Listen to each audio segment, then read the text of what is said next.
Olá, boa tarde. Esta semana foi apresentada a mensagem do Papa para o Dia Mundial das Comunicações Sociais, desta vez com o tema Falar com o Coração, testemunhando a verdade no amor. Uma proposta que vamos analisar com o chefe de redação da Agência Eclésia, Otávio Carmo, logo após os temas da atualidade religiosa, onde chamamos a sua atenção para a Semana do Papa. Cari fratelli e sorelle, buongiorno.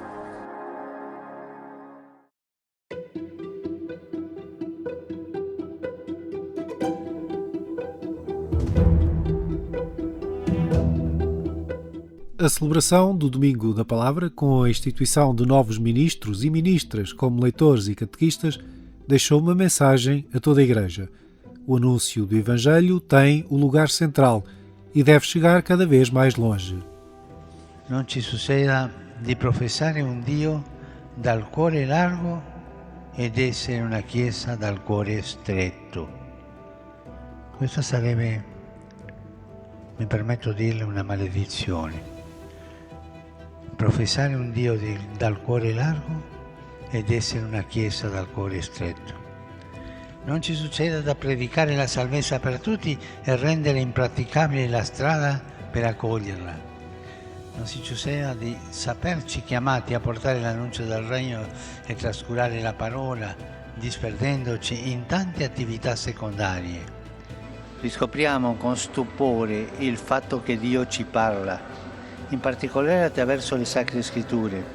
Leggiamole, studiamole, meditiamole, preghiamole.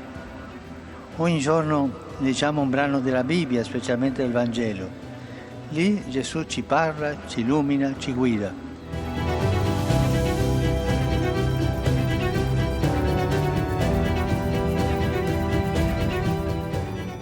No início do ano lunar, o olhar do Papa dirigiu-se para o Oriente com uma mensagem de paz para o mundo em guerra e ainda marcado pela crise da Covid-19.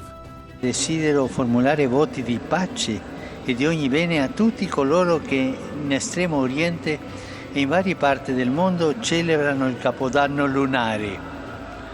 In questa gioiosa circostanza, tuttavia, non posso non esprimere la mia vicinanza spirituale a quanti attraversano momenti di prova causati dalla pandemia, dal coronavirus, nella speranza che le presenti difficoltà vengano presto superate.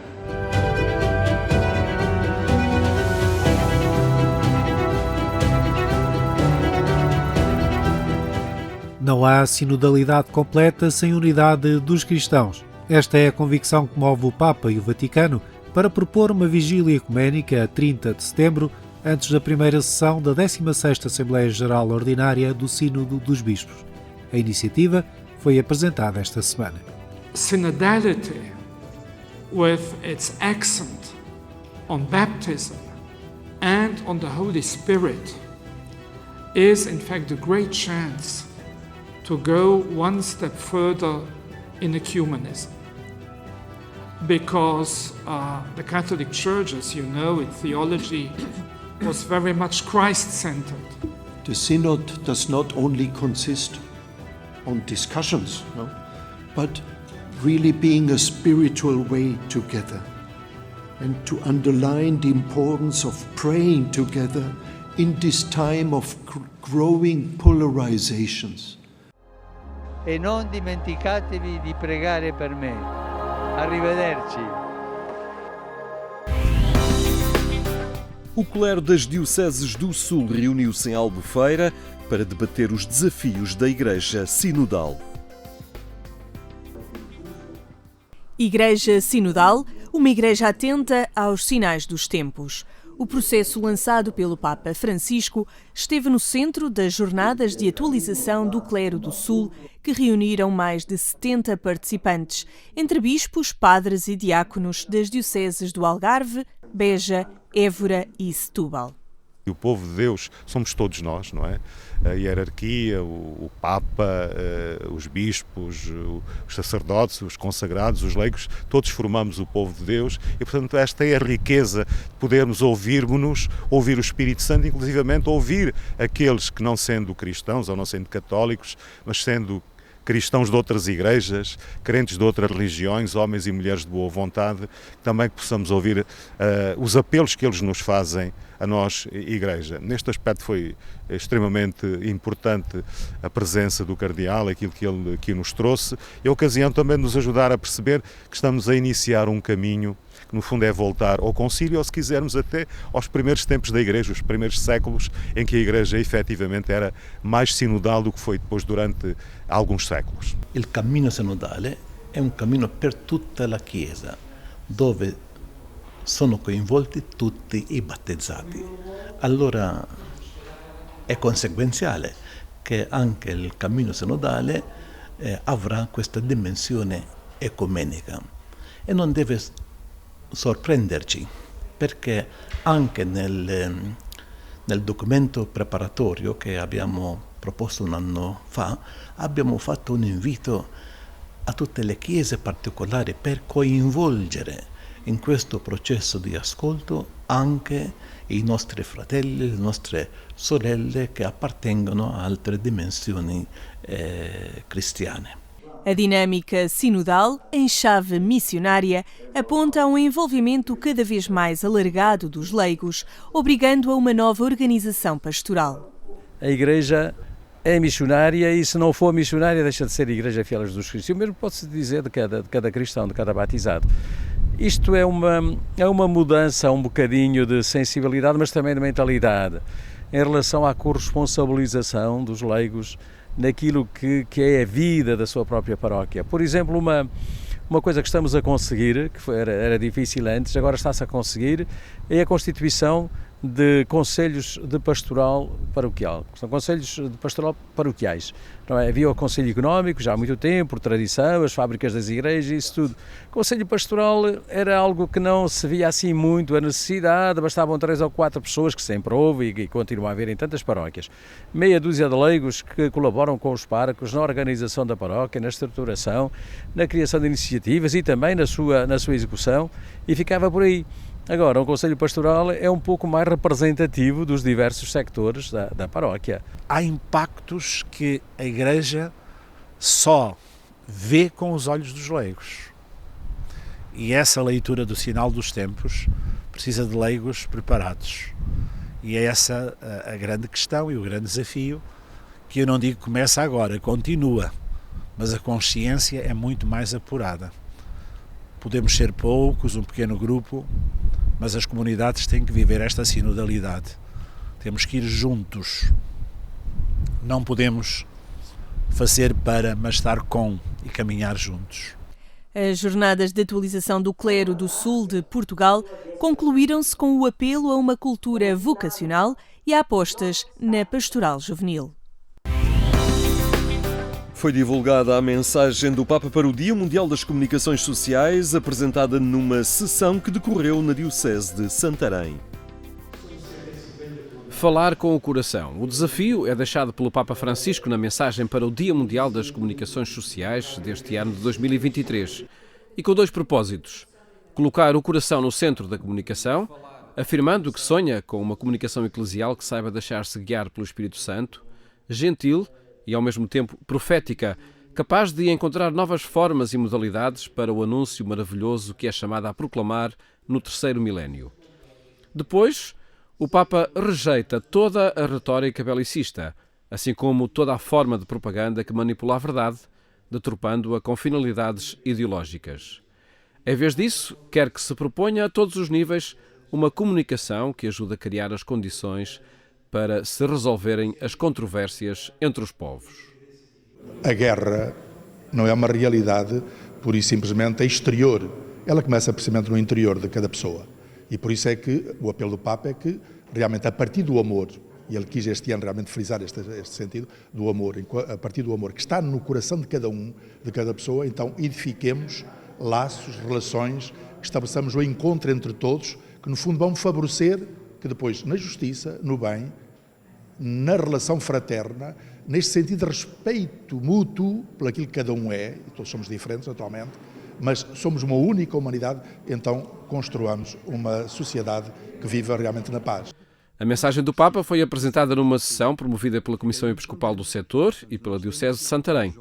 Para além da causa da paz, ao jornalismo é confiado o propósito de uma humanidade nova. O Papa toca muito neste sentido de um jornalismo, ou na comunicação, a gente tem que falar mais em comunicação, é feita por pessoas. E, portanto, está também naquilo que cada um, como pessoa, da maneira como se forma para o encontro com o outro, para a cordialidade, que ele fala cordialidade, que no fundo é estar com o coração, é coração a coração, é saber que está a falar com alguém que tem coração, mas ao mesmo tempo também ele também tem coração. É, no fundo, sentir em si os problemas, mas ser capaz de quase como podíamos dizer, equacioná-los dentro de si, não apenas só de maneira racional, nem a partir de preconceitos que porventura possa ter, mas sobretudo amando, olhando para o outro como pessoa. O modelo de São Francisco de Sales, padroeiro dos jornalistas e dos escritores, foi apresentado como inspirador para os comunicadores também no tempo atual. O Papa, portanto, dá a conhecer a vida deste homem e depois diz-nos, surpreendentemente, passaram 5 séculos e tudo continua completamente atual. Porque também São Francisco de Sales quis, na verdade, ser o homem capaz de acolher todos. E é isto que o Papa nos tem vindo repetidamente a dizer, e de ir ao encontro de todos. E o Papa diz que acha que as palavras de São Francisco de Sales, a sua vida, é iluminadora pela sua flexibilidade e pela sua capacidade de visão. Ou seja, na altura, São Francisco de Sales percebeu que a Igreja tinha que dar uma mudança, tinha que mudar radicalmente e tinha que encontrar outra forma de estar no mundo. Desafios que a Diocese de Santarém quer enfrentar. Nós falamos tantas vezes disso, não é? Que estamos numa era da comunicação, mas encontramos muitas dificuldades também por vezes na comunicação e por tantas razões, por várias razões. Mas o nosso trabalho enquanto serviço diocesano de comunicação é essencialmente o partilhar com a Diocese, com os vários meios que temos disponíveis também, as notícias que decorrem aqui no território diocesano, não é? Da Igreja Diocesana. Além de Norte, Centro, Lisboa, Alentejo e Algarve, claro que existem as regiões autónomas, mas existirão também a região de Ribatejo Oeste e a região da Península de Setúbal. Estou convencido que este reconhecimento da União Europeia e a evolução destas regiões levará também à valorização do jornalismo regional, da comunicação social regional. Na análise ao alcance do desafio que o Papa apresenta de falar com o coração, foi apresentado nesta sessão o projeto Mais Coração, que ajuda quem precisa na região de Santarém, assim como o tema que marca a agenda neste ano de 2023, também a agenda mediática, a Jornada Mundial da Juventude.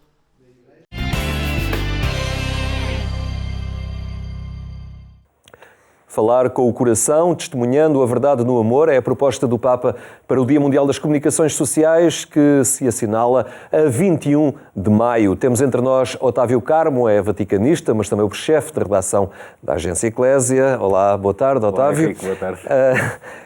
O Papa, nos últimos anos, tem insistido aqui numa sequência verbal, não é? E agora chegamos então a este falar com o coração que marca a mensagem para este ano, concretamente. É bonita essa ideia tem insistido numa sequência de sentidos, de que a comunicação seja palpável, não seja algo etéreo. Alertar também para os riscos de uma hiperdigitalização da comunicação, o que é compreensível nos tempos em que vivemos, e que o contacto humano é fundamental. A dimensão humana é fundamental, a dimensão antropológica é fundamental na comunicação. Os problemas que nós temos hoje, até no setor mediático, se quisermos, mas até a nível global, o Papa fala muito, por exemplo, da questão da guerra, da propaganda, do discurso bélico, de uma certa obsessão que existe na comunicação por esta temática, não se resolve do ponto de vista técnico. É sempre uma questão humana, em primeiro lugar. E acho que essas é que têm sido as várias mensagens e a preocupação genuína do Papa. Pode parecer até é alguém já com uma certa idade que olha até com desconfiança para esta evolução da comunicação, mas é um pouco mais do que isso, acho. É natural que haja um certo espanto com as formas tão rápidas como a comunicação evoluiu, mas é a memória humana de que por trás de tudo isto estão duas pessoas a comunicar, e isso é que é o mais importante. E é nisso que o Papa insiste. Ele falou do ir, do ver, já falou do escutar e agora fala do falar. É quase é pedagógico, não é? Sim. É o sentido correto de abordar as coisas. No entanto, pode aparecer aqui uma determinada algo estranho do ponto de vista jornalístico. Falar com o coração normalmente é conotado com a emoção e a pessoa deixar-se envolver pela carga emocional das coisas, sim, o que é pouco jornalístico. Sim. Mas aqui há que perceber onde é que o Papa quer chegar. Eu diria que há aqui uma coisa, jornalisticamente, se quiseres, mas que lá em casa as pessoas perceberão e aplicarão, que há um critério de verdade. Há uma expressão que eu gosto muito, diz que a boca fala do que transborda o coração. E esse é um critério de verdade. Ou seja, para saber se a pessoa está efetivamente a comunicar aquilo que ela é, aquilo que ela pensa e aquilo que ela deseja para a sua vida, para a sociedade, nos mais variados âmbitos. Aqui o critério de verdade é isto, é perceber se aquela pessoa está efetivamente a falar do coração, se está a falar daquilo que a enche, ou se está a montar um circo mediático, um esquema, uma jogada de marketing, o Papa aliás fala também disso, para passar determinada imagem que não corresponde à sua verdade. E desse ponto de vista, obviamente que há aqui este olhar mais emocional sobre o que representa o coração, mas há efetivamente um ponto de vista, vou chamar assim, mais racional, mais lógico, de olhar para aquilo que a pessoa comunica a partir do seu coração como critério de verdade daquilo que ela é e daquilo que é a mensagem que está a tentar passar. Aliás, esta mensagem foi apresentada no dia de São Francisco de Sales, costuma ser assim, porque é o patrono dos jornalistas, que este ano tem a particularidade de se assinalar o centenário que foi proclamado patrono dos jornalistas pelo Papa Pio XI, e também o Papa, a propósito dos seus 400 anos, redigiu uma carta apostólica. Sim, o São Francisco de Sales é curioso por vários motivos para este contexto que vivemos. Não só por um tempo de tremendas tensões e discussões. Estávamos a falar de um santo de Genebra que viveu no tempo das primeiras grandes divisões, das primeiras não, mas das grandes divisões dos séculos XV e XVI na Europa Central, portanto, muito próximo do calvinismo, por exemplo, uma das correntes. Mas é também alguém que, no contexto do processo sinodal que a Igreja Católica está a viver atualmente, acaba por ser apresentado pelo Papa como um exemplo de diálogo com a cultura, mas de um diálogo... O Papa usa a palavra, muitas vezes a palavra amável, ou seja, cordial. Lá está, voltamos ao coração. Portanto, de um diálogo que é feito de coração a coração. Não é para tentar impor uma opinião sobre a outra, não é para tentar ganhar uma batalha comunicacional, é para efetivamente haja um encontro de pessoas que comunicam e que se comunicam e que a partir podem chegar a um entendimento ou uma melhor compreensão do que é que cada uma pensa e do que é que cada uma sente. E eu penso que é por isso, sobretudo, que o Papa Francisco fez questão de dar tanta atenção a São Francisco de Sales neste momento. Obviamente que é uma referência, um doutor da Igreja, não são assim tantos, mas também não só pelos aniversários, mas pelo contexto que se vive na Igreja Católica, quis recordar, há aqui um exemplo de uma pessoa que num período de enorme tensão conseguiu ser um exemplo de comunicação com o coração. Falar com o coração certamente será a forma como o Papa se vai dirigir também, que é o escutar na República Democrática do Congo e também no Sudão do Sul. É uma viagem que está prestes a iniciar-se, começa dia 31 deste mês, no último dia do mês de janeiro. O Papa, que apesar das suas debilidades, não é, que são conhecidas, as suas limitações físicas, vai insistindo em viajar até para destinos difíceis. Essa é a palavra-chave, acho eu, para entender esta viagem especificamente, é a insistência. Esta é uma viagem que o Papa quis fazer. Há compromissos que foram assumidos que ele, por motivos de saúde, não vai conseguir cumprir, mas este, em particular, que já tinha falhado o ano passado, se as pessoas bem se lembram, em julho, no início de julho de 2022, o Papa viu-se obrigado a adiar a viagem por causa do problema que o tem limitado no joelho, mas ele sempre disse, não se preocupem, eu vou. E este cumprir de uma promessa é muito importante. Eu faço uma equivalência, que já aqui falei noutras ocasiões, ao que o Papa fez no Canadá. Ele prometeu aos líderes das comunidades indígenas, das comunidades nativas do Canadá, que iria ao país pedir desculpa. E foi. Nesta viagem prometeu as populações do Congo e do Sudão do Sul, que iria e vai também numa peregrinação ecuménica, no caso do Sudão do Sul, com uma grande preocupação que é transversal, que é a preocupação da paz. São dois países que vivem momentos de conflito, normalmente ignorados pelo Ocidente, que até explora essas tensões, infelizmente. Particularmente a que ocorre no leste da República Democrática do Congo. Para tirar matéria-prima a preços mais baixos. E, portanto, isto é absolutamente humilhante para um Ocidente que se diz defensor dos direitos humanos e promotor de uma certa ideia de civilização. Em 2023 continuamos a viver estas situações. Portanto, eu acho que vai ser uma viagem para colocar o dedo na ferida. Tem riscos, o Papa sabe disso, alterou o programa para evitar passar em locais onde o conflito é mais violento, para não colocar a população local em risco, não faz sentido, mas é uma viagem que é assumida, lá está, voltando ao que temos conversado, do fundo do coração, para que aquelas pessoas vejam que há alguém, no caso o líder da Igreja Católica, que se importa com elas. E depois é um continente onde o cristianismo cresce bastante. Sim, esta semana saíram as estatísticas do Sudão do Sul e da República do Congo e eu tenho que confessar que tinha alguma ideia geral, mas impressionou-me a percentagem de católicos andar à volta dos 50% ou mais nos dois países. Mostra muito este crescimento, de facto. Eu penso que a idade do Papa Francisco não lhe vai permitir fazer muito mais, mas há uma dívida quase histórica dos Papas de visitarem mais África, de perceberem o crescimento exponencial que o catolicismo está a ter no continente e até de ser uma referência de uma forma diferente de olhar a teologia, de olhar a forma de estruturar a comunidade católica, com a qual as periferias podem ensinar o centro, muito ao jeito do que tem sido o pontificado do Papa Francisco. Acaba por ser também, politicamente falando, estas viagens, contributos importantes para a paz. No Sudão do Sul, em particular, se as pessoas se lembrarem, em 2019 há um dos grandes gestos deste pontificado, quando o presidente e o líder da oposição do Sudão do Sul vão à casa de Santa Marta e o Papa basicamente se atira ao chão para lhe beijar os pés, pedindo que não levem o país para a guerra. É o país mais jovem de África, é independente desde 2011, mas nunca teve grande instabilidade depois disso e nós sabemos como é que estas coisas acabam, infelizmente. Não precisamos que ninguém nos diga. E, portanto, esta tentativa de colocar travão, de permitir que este país vá em frente e que, enfim, faça o seu caminho e permita a sua população ser uma população realizada e com contributo para o mundo, é bastante importante, sim. Muito bem, Otávio, muito obrigado. Este será um tema que a Agência Eclésia irá acompanhar para e passo. E ficamos por aqui, prometendo regressar amanhã, à mesma hora. Até lá, tenha então uma muito boa tarde.